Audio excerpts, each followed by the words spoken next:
Hindi na ako nagulat kasi alam ko naman yun eh. Di ba nga, nung sinabi ko yun, nagkakampuhan pa rito, sinabi ko naman, it doesn't automatically mean na merong misuse, merong allocable. Pero it is, it could open the floodgates sa abuse, sa corruption. Why?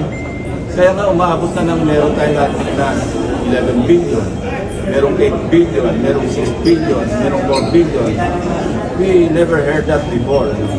During my first term year, standard yung 200 billion per senator and 120 million yata or 70 million per congressman.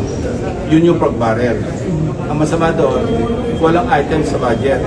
Lamsam yun, na saka pa lang niya identify yung projects pagka enacted na yung budget. Kaya nga sinabi ng Supreme Court, that's illegal, that's unconstitutional. Ang problema nga, lalong na abuso. Sa halip na nakontento sa 200 billion, wala na, unli na. Umabot na ng pagkarami-rami.